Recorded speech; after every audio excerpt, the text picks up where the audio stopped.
얼마 전 친정 어머니를 떠나보내며 장례를 치렀습니다. 장례식장에서 목사님이 천국에서 다시 만날 겁니다 라고 말씀하셨어요. 하지만 그 말이 정말일까요? 사랑하는 사람을 떠나보내면 그렇게 마음이 아프고 또 죽음이 내 일이라고 생각하면 두려운 마음이 들기 마련인데 이런 감정은 어떻게 해야 될까요? 죽음을 이야기한다는 것은 사실은 삶을 어떻게 살아야 할까를 묻는 것이기도 합니다. 오늘 이 시간에는 죽음을 둘러싼 다양한 질문들 속에 또 하나님의 거룩하신 계획이 무엇인지 또 답을 주고 계신다고 봅니다. 함께 이 죽음에 대해서 나누어 보겠습니다.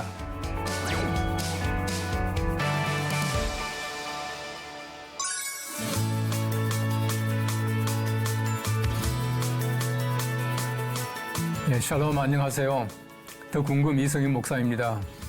우리 사람은 숙명적인 존재로 이 땅에 태어났습니다. 사람은 누구나 다 죽는다는 말입니다. 하지만 우리는 그 사실을 잊고 살거나 또 일부러 외면하며 살아가려고 애쓰고 있습니다.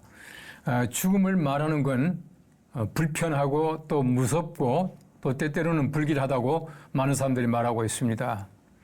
정말 우리 사람들에게 죽음이라고 하는 것은 실패이고 무서운 일이고 또 우리가 두려워할 일일까요? 또 다른 시작일 수 있을까요? 죽음을 이야기한다는 것은 사실은 삶을 어떻게 살아야 할까를 묻는 것이기도 합니다. 오늘 이 시간에는 죽음을 둘러싼 다양한 질문들 속에 또 하나님의 거룩하신 계획이 무엇인지 또 답을 주고 계신다고 봅니다. 함께 이 죽음에 대해서 나누어 보겠습니다. 우리 삶과 신앙에 대한 궁금증을 저와 함께 해결해 나갈 두 분을 소개해드리겠습니다. 늘 아름답게 이 자리를 지켜주시는 두 분입니다. 한지우 씨, 맹수지 씨, 감사합니다. 잘 오셨습니다. 안녕하세요. 오늘 이 자리에 어떤 마음으로 오셨는지 또 각자 한 말씀씩 해주시기 바랍니다. 네, 저는 평소에 죽음에 대해서 굳이 생각하려고 하지 않는데요. 오늘은 믿음의 눈으로 그 죽음에 대해서 솔직하게 바라보고 싶습니다. 네, 보통 사람들이 이렇게 죽음에 대해서 평소에 생각을 안 하는데 사실 그래서 더 갑자기 닥쳤을 때 무서운 거라고 하더라고요. 오늘 아주 중요한 시간이 될 것 같습니다. 예. 두 분의 각오처럼 오늘은 그 죽음을 피하지 말고 우리 마주하면서 그 안에 우리가 진짜 궁금한 것들을 우리 같이 짚어보겠습니다. 오늘은 어떤 궁금증이 우리를 기다리고 있을까요? 네, 오늘의 첫 번째 사연은요, 60대의 집사님의 이야기입니다. 1년 전 남편을 암으로 떠나보냈습니다. 장례식 때 죽음도 복이다 라는 말을 많이 들었어요. 그 말이 위로되기도 했지만 제겐 여전히 낯설게 느껴졌어요. 정말 믿는 사람에게 죽음이 복이 될 수 있나요? 그 말을 어떻게 받아들여야 할지 모르겠습니다. 정말 안타까운 사연인데요. 정말 사랑하는 사람을 떠나보내는 마음, 그 마음은, 그 아픔은 말로 표현할 수 없을 것 같습니다, 목사님. 그런데 죽음이 복이라는 그런 말, 그런 이유는 성경에서 어떻게 이야기를 하고 있을까요? 성경에서는 죽음이 복이라고 여러 번 말하고 있거든요. 근데 성경은 왜 죽음을 복이라고 말하는가? 이게 궁금하기도 하고, 이제 이게 우리들에게 큰 과제인데, 이 사실 죽음이라고 하는 것은 누구에게나 두렵고, 또 많은 사람들이 무서워하는 것이 바로 이게 죽음이라고 하는 것이에요. 네, 혹시 그 이집트 카이로 가보셨어요?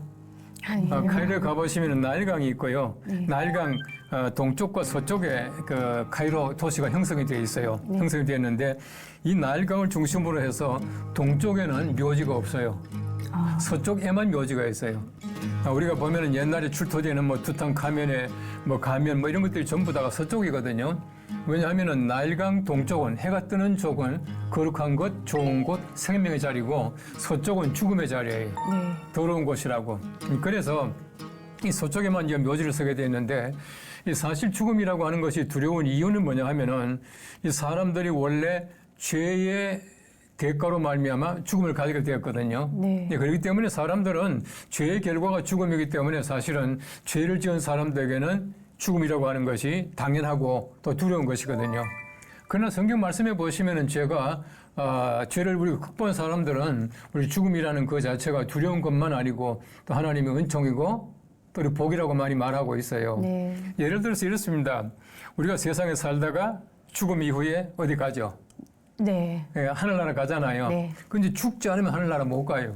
네. 우리가 이 땅이 아무리 좋다고 하더라도 하늘나라가 더 좋고 우리 어떤 영원한 목표는 하나님의 나라인데 우리가 죽지 않으면 갈 수 없는 나라거든요. 네. 그런 면에서 볼 때에 우리가 죽음이라는 그 자체는 고통스러운 것 같지만은 죽음 이후에 어떤 나라가 기다리고 있는가, 죽음 이후에 어떻게 되는가 하는 것을 아는 사람들은 우리 죽음 그 자체가 두려운 것만 아니고 복이다라고 말하고 있는 거죠. 네. 우리 사람들은 사실은 그 죽음에 대한 여러 가지 많은 소위 말하는 5단계의 우리 사람들의 사상을 가지고 있대요. 처음에는 뭐냐면은 첫 번째는 흔히 말하는 죽음에 대한 부정, death denial 그러는데요. 죽음에 대한 부정이에요. 죽음 막 죽기 싫다고 하는 거 죽음을 부정하고 이러다가는 그 다음엔 죽음에 대해서 아주 화를 낸다는 거예요. anger. 이제 공포를 가지고 막 화를 내다가 그 다음에 죽음을 두려워한대요.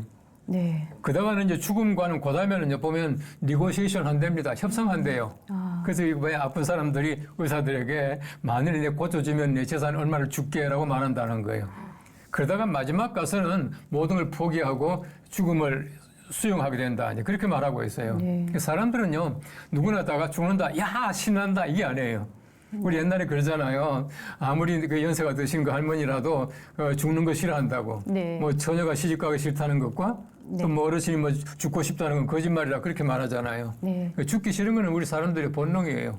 그러나 우리가 죽음 이후에 하나님의 나라가 기다리고 있다라고 하는 사실을 아는 사람들에게는 죽음이 두려운 것만 아니라 그 이후에 하나님의 나라를 생각하면서 복이다라고 말하는 것이에요. 네.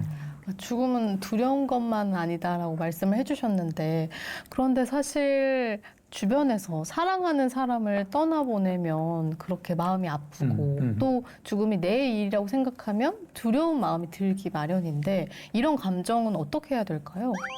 우리가 사실은 보면요, 이제 죽음이 왜 두려운가라고 하는 그런 책들도 있고 이제 서로가 토론하잖아요. 토론하다 보면 그런 얘기를 많이 해요. 죽음이 왜 두려우냐 하면은 제일 두려워하는 사람들은 죽음 이후의 세계를 모르기 때문에 두려워하는 게 참 많아요. 네. 그 다음 또 한 가지는 우리 수지 씨 얘기한 대로 정말 내가 사랑하는 사람을 두고 죽음이라고 하는 것은 나 혼자 가잖아요. 네. 누가 동반할 수가 없거든요. 우리가 예를 들어 삶을 살아갈 때는 함께 갈 수가 있고 여행 갈 때 함께 즐길 수 있고 하지만은 이 죽음이라고 하는 그 길은 혼자 가는 것이거든요. 그렇기 때문에 사실은 외롭고 두려운 것이고 또 슬픈 것이고. 네. 그러나 우리가 그 감정을 우리 무시할 수는 없지만은 중요한 것은 뭐냐 하면은 하나님의 사람들은 여러 가지 많은 슬픔, 고통, 이 변하여서 하나님께서 우리들에게 기쁨 되게 하신다는 거예요. 네. 이 사실을 늘 기억하고 그럼에도 불구하고 우리가 사람은 죽을 수밖에 없지만은 반면에 우리가 이 땅에 살아가면서 가지고 있던 여러 가지 많은 우리 사랑하는 관계, 그다음에 내가 가졌던 여러 가지 많은 삶의 즐거움 이런 것들로 말미암아 우리의 죽음은 슬픔뿐만 아니라 그 속에 감사도 있고 기쁨도 있을 수가 있다라고 하는 것이에요. 제가 아주 오래전에 그 사건인데요. 우리나라 실제 있었던 얘기예요. 뭐 제가 생각할 때는 한 25년, 30년 전 얘기 아닌가 싶어요. 어떤 부부가 소위 말하는 주말 부부예요.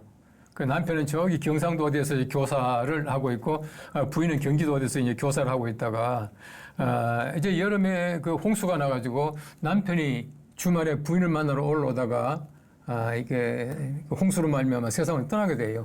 이 떠나게 되니까 그 부인이 얼마나 슬퍼했던지 그 부인이 극단적인 선택을 해요. 그 참 그때 보니까 그 이제 신문에도 나고 뉴스 나는데 너무너무 마음이 안 되는 거예요. 참 얼마나 안 됐겠어요. 그것도 마치 매일같이 사는 것도 아니고 주말 부부인데 그렇게 헤어지게 되니까 그 부인이 이제 세상을 떠나고 나서 신문에 보니까 현대 그 순애보라고 났더라고요.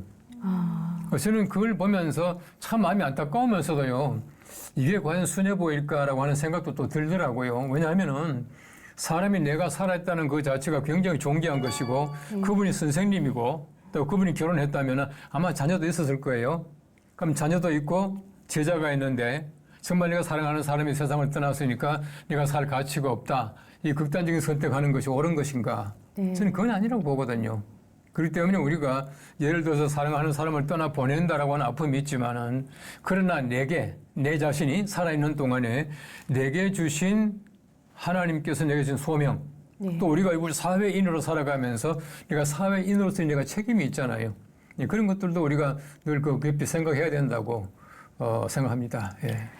네, 죽음이 끝이 아니라 하나님께 가는 여정의 완성이라면 지금 내 삶도 또한 마지막 순간까지도 이제 하나님 앞에 준비되어야겠다는 생각이 듭니다. 네.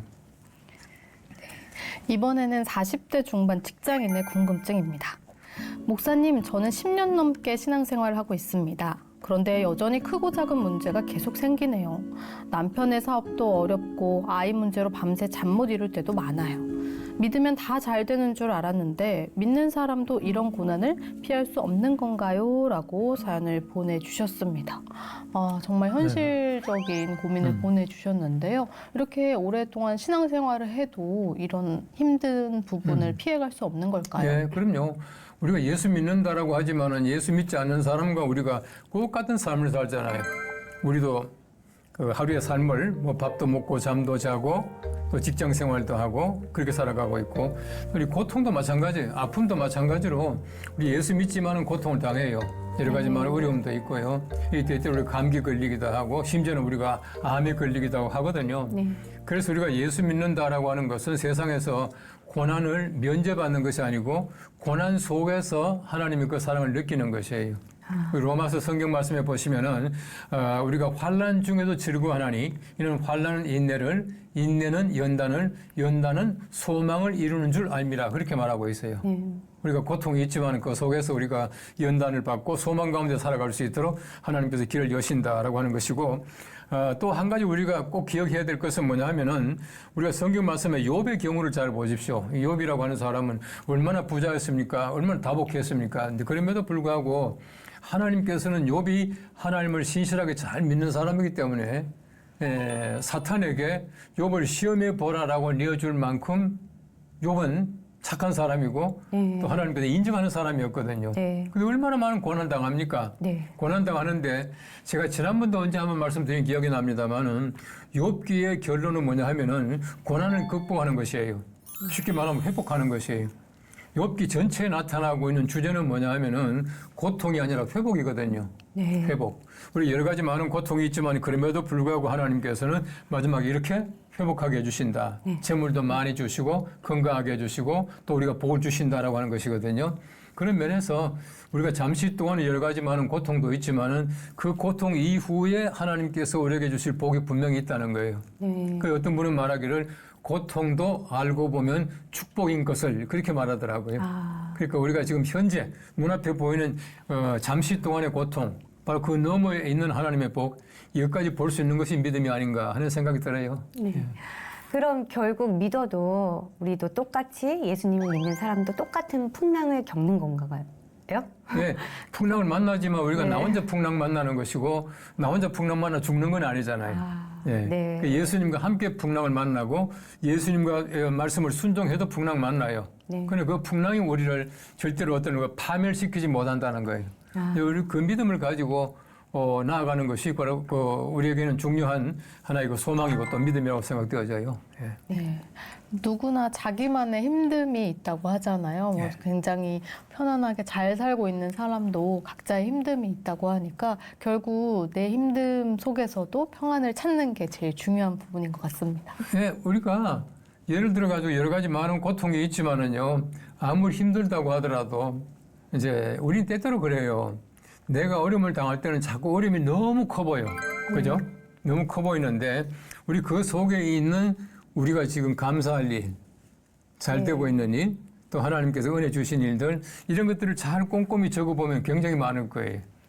네. 우리가 지금 이 시간도 숨 쉬고 있다는 거, 이것도 얼마나 큰 은혜예요. 그죠? 네. 네, 그런 것들을 우리가 찾아봐야 되는데 이 사람들은 그것을 찾기보다도 자꾸 우리가 어려움 당하는 것을 찾다 보면은 더 이제 고통이 가중된다는 거죠. 네. 이번 사연은요, 신앙생활을 시작한 지 얼마 되지 않는 50대 여성분의 이야기입니다. 얼마 전 친정 어머니를 떠나보내며 장례를 치렀습니다. 장례식장에서 목사님이 천국에서 다시 만날 겁니다 라고 말씀하셨어요. 하지만 그 말이 정말일까요? 솔직히 저는 천국이 있다는 말이 위로를 위한 말처럼 느껴졌습니다. 정말 천국이 있고 죽음 이후에도 우리가 다시 만날 수 있는 걸까요? 누구나 한 번쯤은 생각해봤을 질문인데요. 목사님, 성경에서는 천국의 존재를 확신하고 있는 거죠? 그렇죠. 우리가 성경 말씀이 하나님의 말씀이다라고 본다면은 천국이 있다라고 하는 것은 우리 믿음의 어떤 전체적인 범주 속에 들어가잖아요. 그렇기 때문에 우리가 천국을 믿을 수가 있고, 우리가 만일에 죽어서 아무것도 없다면 그 존재가 얼마나 허무할까요? 네. 이 땅에 살아가는 가치도 없잖아요. 최근에 우리 잘 보시면요, 웰빙 많이 얘기하다 요즘에 와서는 웰다잉 얘기하잖아요, 그죠? 네. 우리가 잘 사는 것이 중요한 것이라기보다도 잘 죽는 것이 중요한데, 잘 죽는 준비하게 되면은 잘 살게 되거든요. 네. 네, 그런 면에서 볼 때에 우리가 좀 잘 죽는 건 참 중요한데, 우리가 하나님께서 우리에게 예비하신 하나님의 나라가 있다라고 하는 것은 하나님 말씀 믿는 사람들에게는 누구나 다 믿을 수 있는 하나의 믿음의 내용 아닐까요? 네. 예, 그리고 실제로 보시면은 예수님께서도 내 아버지 집에 거할 곳이 많도다라고 말씀하시면서 너는 근심하지 말라 그렇게 말씀했거든요. 이제 그런 면에서 볼 때에 우리가 하나님의 나라는 예수님께서 예비하신 거처, 그러니까 우리가 있을 곳이 많은 그런 나라이다라고 하는 것을 말씀해 주고 있고요. 또 한 가지는 우리가 여러 많은 사람들이 아주 환상 가운데서 또 하나님께서 이 천국 보여주시는 그런 얘기들을 참 많이 하고 있어요. 네. 천국 갔다 왔다, 천국 어떻더라라고 하는 얘기를 많이 하거든요. 네.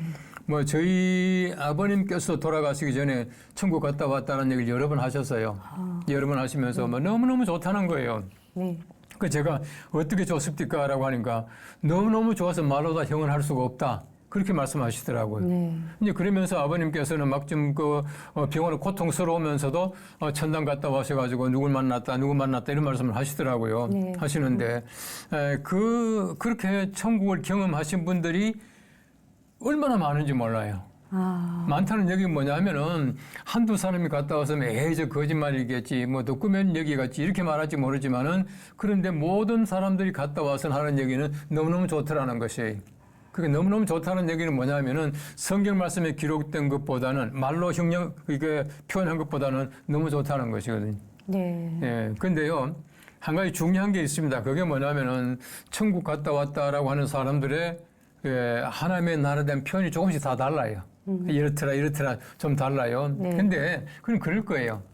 예를 들어서 우리가 서울이 어떻느냐라고 말하면 모두 똑같지 않잖아, 그죠? 네. 어떤 분은 남대문 얘기할 거고 어떤 분은 다른 얘기할 거고 하는데 한 가지 공통점이 있어요. 그 공통점이 뭐냐면은 천국 갔다 왔다라고 하는 사람이 내 가보니까 별거 없더라. 안 가도 괜찮겠더라.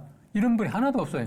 다들 너무너무 좋다는 거예요. 네. 그것이 뭐냐면 하나님께서 그 아름다운 천국을 만들어 주시고 우리에게 예비하셨다라고 네. 하는 사실을 여러 가지 많은 간접적인 어떤 그 간증을 통해서 우리가 알 수 있게 되는 거죠. 네.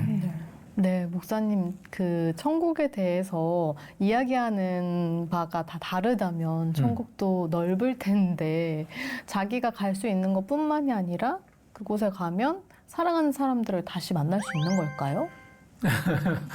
만나야죠. 만나야 되는데 우리가 이제 때때로 보면 천국이라고 하는 그 소위 말하는 그 개념을 우리가 지금 가지고 있는 시공간의 개념으로 얘기할 때가 참 많아요. 그렇게 생각한단 말이에요. 그러다 보니까 시간적으로 공간적으로 제한된다 생각하거든요. 예를 들어서 이제 우리 가족이 미국에 있으면 지금 못 보잖아요. 네. 그러니까 이 넓은데 지구상에서도 못 보는데 그 많은 사람이 와글거리는데 보겠냐 이렇게 말하는데 우리 천국이라고 하는 곳은 시공간을 초월하는 곳이거든요.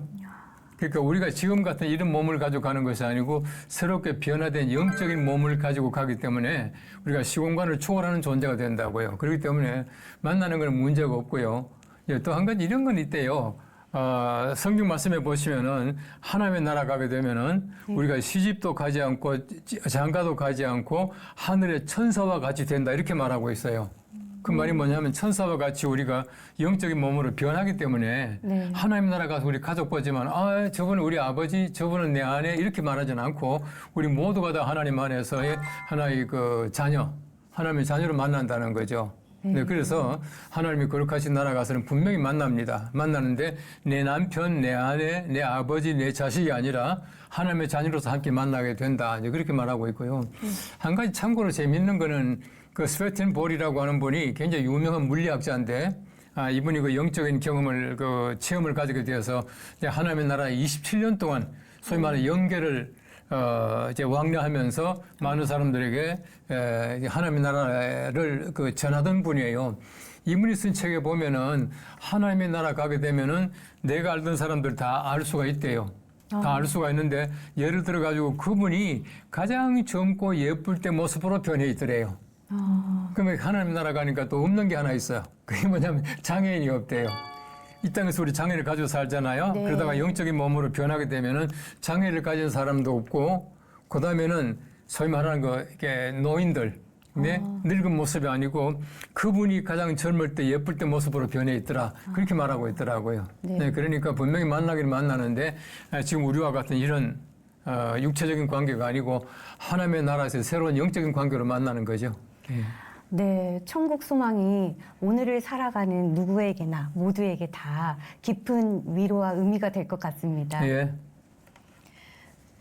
다음은 50대 후반 성도님의 사연입니다. 저희 남편이 갑작스러운 뇌출혈로 쓰러져 의식을 잃은 지 벌써 3주가 넘었습니다. 의사 선생님은 더 이상의 회복 가능성은 없다고 하시고 연명치료를 계속할지 결정하라고 하시네요. 남편은 평소에 괜히 고통스럽게 연명하지 말라고 말해온 사람이에요. 어떤 선택이 신앙적으로 옳은 걸까요? 마음이 자꾸 흔들리고 괴롭습니다. 라고 질문을 주셨습니다. 이 연명치료는 어떻게 봐야 될까요? 연명치료라고 하는 것은 소위 말하는 그 의술에 의존해가지고 생명을 연장하는 거 아니겠습니까? 이제 그런 면에서 볼 때에 저는 그것을 안 된다라고 말하기도 힘들 것 같아요. 바꿔 말하면 우리가 이 의술이라고 하는 것도 하나님의 기적의 일부분이거든요. 네. 우리 사람이 낫게 하는 건 하나님이시잖아요. 그러나 의술이라고 하는 것은 하나님께서 사람을 낫게 하시는 그 방법을 인간이 과학적으로 또 실험적으로 터득해가지고 우리가 인간에게 이제 치료하는 것이거든요. 그런 면에서 볼 때 뭐 그 의술 그 자체를 나쁘다고 보지는 않아요. 네. 그러나 너무 지나친 그 소위 말하는 연명술에 의존해가지고 그 환자를 고통스럽게 하는 것도 또 문제가 있다고 저는 그렇게 봐요. 네. 그래서 예를 들어서 아까 우리 수지 씨 얘기한 대로 어떤 분이 나는 절대로 그 연명치료하지 말아라. 난 그렇게 안 하겠다라고 말했다고 해가지고 연명치료를 안 한다? 그것도 제가 볼 땐 좀 아닌 것 같아요. 왜냐하면은 여러 가지 많은 우리 기록들을 보면은요, 예를 들어서 어떤 분이 그 식물인간이 되었어요. 식물인간이 됐다는 것은 뇌 활동이 멈췄다는 거 아닙니까? 그런데 지금 세계 기록을 보니까 10년 이상 식물인간으로 있다가 다시 생존한 사람이 있어요. 그럼 우리가 10년을 기다리기 뭐 힘들겠죠. 힘들지만은, 네, 그럼에도 불구하고 어느 정도, 우리가 생명을 연장할 수 있다고 하는 것은 좋은 것이라 그렇게 봐요. 만일 우리가 연장술을 전적으로 거부한다면 감기 걸려도 약 먹지 말아야 돼요. 그죠? 가만히 내버려둬야지. 네. 그건 아니거든요. 근데 또 보면은 우리 교회 어떤 권사님은 이제 주일날 교회 오시겠다고 미장원에 갔다가 이제 머리 하는 가운데 그 뇌출혈이 일어났어요. 네. 근데 그 권사님은 거의 10년 동안 이렇게 댁에서 누워 계시다 돌아가셨어요. 그 누워 계시니까 뭐 그 남편 장로님이 고생 많이 했죠. 사실 자녀들도 뭐 그렇게 오랫동안 못 하잖아요. 네. 와보긴 하지만 장로님이 그 수발하느라고 너무너무 고생하셨어요. 근데 그러다 세상 떠나셨는데 떠나고 나니까 우리 그 장로님께서 좀 뭐랄까 바깥에도 나가시 싫어하고 또 대인 기피증도 생기고 막 이러더라고요. 네. 그런 면에서 볼 때에 너무 오랫동안 고생하는 건 좋지 못하다고 볼 수 있지만은, 근데 그럼에도 불구하고 연명치료 그 자체를 딱 끊는 것은 제가 볼 때는 그것도 아니라고 봐요. 예. 그러면 영명치료를 거부하면 생명을 포기하는 것처럼 느껴지진 않을까요? 우리가 의술의 혜택을 받으시는 건 받아야죠. 제가 아까 말씀드린 대로 의술과 약도 하나님의 기적의 일부분이거든요. 네. 예, 그렇기 때문에 감기 걸리면 약 먹어야 돼요. 네. 우리 성경 말씀에 보시면은 너희 가운데 병든 자가 있느냐? 그들은 교회 장로들을 청할 것이요. 장로는 기름을 바르고 기도할지니라 이렇게 말하고 있어요. 네. 고대 사회에 기름 바른다는 거는 약이거든요. 네. 약으로 치료하고 기도도 하여라 이렇게 말하고 있거든요. 네. 그렇기 때문에 제가 볼 때는 의술, 그러니까 약 이런 모든 것들을 다 하면서 기도하는 건 필요하다고 보고요. 네. 그러나 우리가 볼 때에 이미 생존의 가능성이 없는 분을 너무 지나치게 하는 거 이것도 제가 볼 때 좀 문제는 있다고 봐요. 그러나 우리가 이거 쓰러졌다, 예멍치라 하지 않고 그냥 돌아가시게 내비둔다, 이것도 제가 볼 때는 아닌 것 같다는 얘기예요. 네. 네. 이번에는요, 한 대학생의 궁금증입니다. 최근 뉴스에서 스위스 같은 나라에서는 몸이 너무 아픈 사람들이 병원에서 원할 때 평화롭게 생을 마칠 수 있도록 도와주는 제도가 있다고 들었어요. 죽음을 선택하는 걸 도와주는 거라 죽음의 여행이라고도 부르더라고요. 그걸 보고 너무 충격적이긴 했지만 한편으로는 이해가 되기도 했어요. 정말 너무 아프고 고통스럽다면 그런 선택도 가능한 걸까요? 이것도 참 어려운 얘기죠. 네. 제가 알기로는 그 네덜란드가 처음으로 이제 안락사, 존엄사라 그러죠.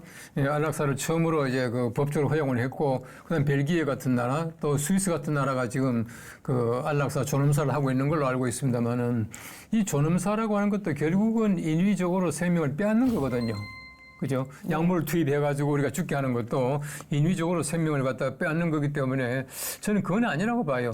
생명은 누구도 자기 생명이든 남의 생명이든 우리 빼앗을 권리는 없다고 봐요. 네. 생명은 하나님의 것이니까. 네. 그런 면에서 볼 때 우리 안락사라고 하는 것도 결국은 인위적으로 생명을 빼앗는 것이기 때문에 저는 옳지 않다고 보고요. 네. 이제 우리 교회의 어떤 분이 안락사에 대해서 저한테 질문을 하더라고요. 목사님 안락사 어떻습니까? 그래 왜 그렇습니까? 하니까 자기 자녀들에게 폐를 끼치기 싫다고. 그래서 제가 그건 안 됩니다라고 말씀했거든요. 근데 그분이 참 재미있는 얘기래요. 자기가 아는 분이 스위스에 가서 소위 말하는 안락사를 했는데 그분의 딸을 데리고 갔더니요. 이 딸을 데리고 갔는데 마지막에 이제 이게 소위 말하는 이게 파이프가 연결이 돼 있고 마지막에 여기 이제 열잖아요. 딱 열게 되면은 이제 거기에 이제 쉽게 말하면은 이제 죽게 하는 약이 들어가서 죽거든요. 죽는데 그러니까 자기가 이제 그것을 열어 가지고 마지막 그 약물이 들어가게 하기 전에 마지막으로 남긴 말을 저는 듣고 나 충격을 받았어요. 이제 그분이 그런 얘기를 했답니다. 마지막으로 이제 소위 말 유언 겸해서 하는 말이 오늘이 내일이었으면 좋겠다 그렇게 말하더래요. 네. 오늘이 내일이었으면 좋겠다. 이 말은 내가 하루라도 더 살았으면 좋겠다는 말 아니겠어요? 네. 그만큼 사람들은 생명에 대한 애착이 있어요. 지금 막 고통스럽고요. 힘들죠. 힘들긴 힘들지만은 그럼에도 불구하고 우리 사람들의 생명에 대한 정말 그 애착이라고 하는 것은 누구나 가지고 있고 동시에 제가 볼 때는 생명은 누구도 인위적으로 빼앗을 수 있는 권리가 없기 때문에 그건 제가 볼 때는 옳지 않다고 봐요. 네. 고통스럽지만은 죄송하지만은 안락사는 옳지 않다. 저는 그렇게 보고 있습니다. 네. 목사님, 그런데 말기암 환자들 같은 경우는 정말 그 고통이 이루 말할 수 없다고 들었어요. 그러면 그런 고통까지도 감내해야 되는 걸까요? 감내해야지 어떻게 하겠습니까? 예. 근데 사실은 그거는요, 보면은 참 고통을 갖다 면해주고 싶은 생각 누구나 있을 거예요. 그죠?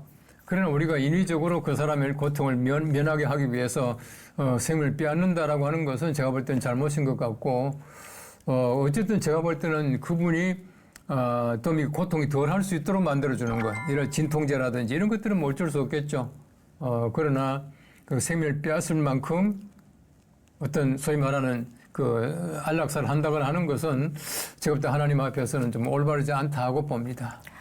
네, 목사님, 그렇다면 고통이 아무리 커도 그 안에 하나님의 뜻이 있고 우리는 그 안에서 하나님의 뜻을 찾으면서 하나님과 함께 견뎌 나가야 되는 거죠. 아유, 그렇죠. 근데 사실 우리가 말은 쉽지만 얼마나 힘들어요. 그죠? 네. 저도 사실은 뭐 저희 아버님이 한 1년 동안 병상에 계실 때 보니까 죄송하지만은 아이고 이만하면 하나님께서 다시 살려주실 것 아니면 데려갔으면 좋겠다는 생각을 왜 안 하겠습니까? 그건 누구나 마찬가지거든요. 그 뭐 본인 그 환자 자체가 너무 고통을 당하고 있으니까 참 애처롭던데 그럼에도 불구하고 우리가 억지로 할 수는 없잖아요. 네. 하나님께서 하나님이 정한 시간이 분명히 계실 텐데요. 예. 네. 네. 하나님이 항상 함께 하신다는 것을 잊지 말고 알겠어요. 자, 이번에 지금까지 우리 나눈 여러 가지 많은 죽음에 대한 얘기가 있습니다만은 이제 긴장도 풀고 두 분이 더 궁금한 OS 퀴즈 시간입니다. 첫 번째 문제 나갑니다. 믿는 사람은 고통 없이 평탄한 삶을 살아간다. O, X 들어주세요. 예, X죠. 예, 우리가 뭐 다 알고 있습니다만은 예수 믿는 사람들이라도 세상에서 고통 없이 편안하고 쉽게 말하면 우리 삶이라고 하는 거는 고속도로가 아니에요. 네. 가다 보면 휘어지는 길도 있고요. 올라가기도 하고 내려가기도 하고 이 성경 말씀에 보시면은 높은 산도 있고 계곡도 있고 이렇다 그랬어요. 네. 근데 그 계곡이 그 높은 산이 우리를 침범하지 못한다 그렇게 말하고 있거든요. 네. 그렇기 때문에 고통이 있지만은 그럼에도 불구하고 믿음으로 잘 극복해 나가는 것이 필요해요. 자, 이제 두 번째 문제 나갑니다. 사람은 죽음 이후에도 반드시 하나님의 심판 앞에 선다. 하나, 둘, 셋.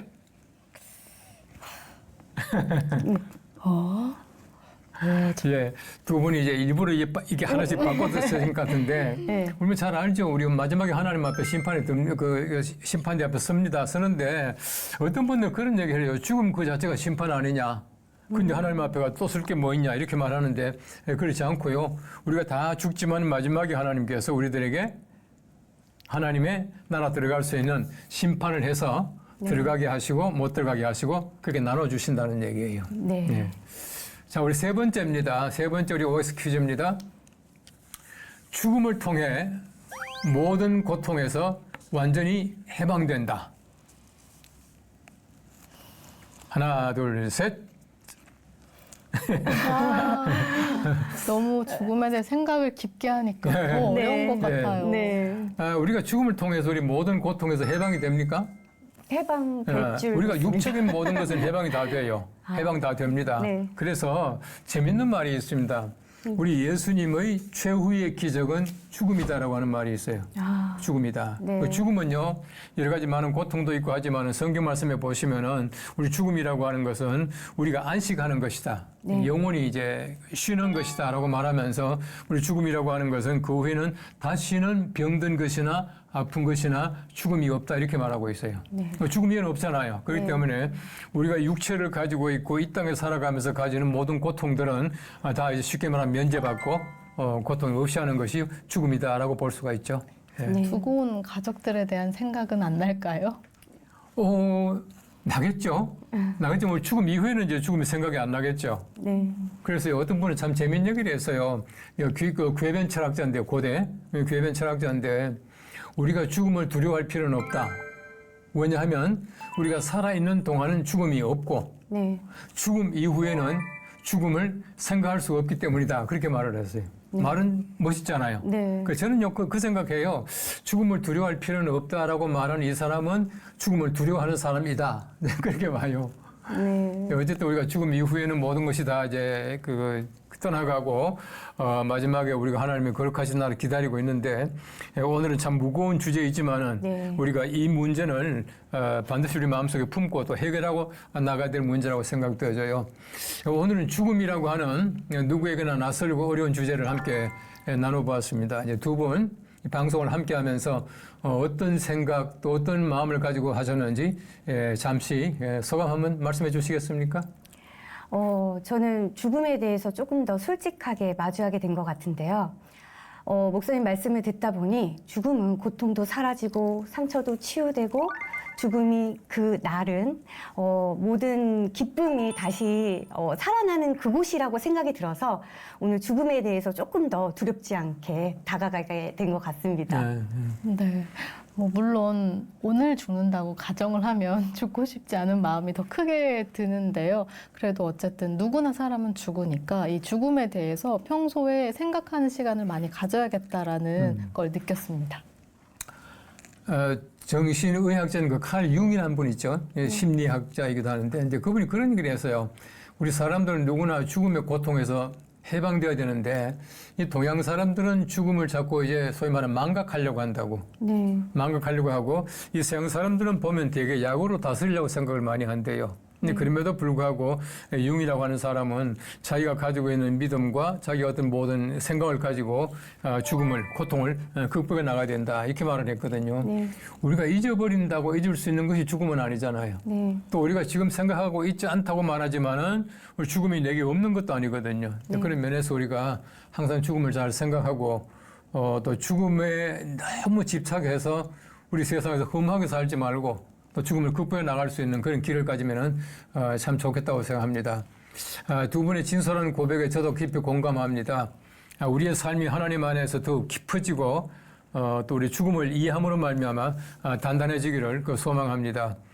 두 분 함께 나오셔서 대단히 감사합니다. 그리고 또 하나님께서 우리 두 분 죽음을 잘 극복하시고 항상 우리가 함께 하나님의 거룩한 은혜 가운데 살 수 있기를 바랍니다. 예. 사랑하는 여러분, 오늘 우리는 죽음을 어떻게 바라볼 것인가에 대해서 함께 나누어 봤습니다. 믿음의 눈으로 보면은 죽음은 두려움이 아니라 또 하나님의 품으로 돌아가는 우리 새로운 시작입니다. 끝이 아니라 시작이라 말할 수가 있습니다. 혹시 아직 죽음이 두렵고 또 삶의 고통 속에서 절망하고 있다면 그 마음을 하나님께 솔직하게 올려드리세요. 하나님은 우리의 눈물을 기억하시고 우리를 위로하시며 다시 살아갈 힘을 주시는 분이십니다.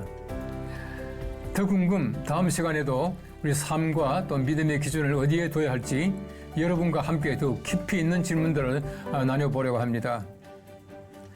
궁금증이 지혜가 되는 시간, 다음 주에도 기대해 주시기 바라고 지금까지 시청해 주신 모든 분들에게 대단히 감사합니다. 평안하시고 다음에 또 뵙겠습니다. 대단히 감사합니다.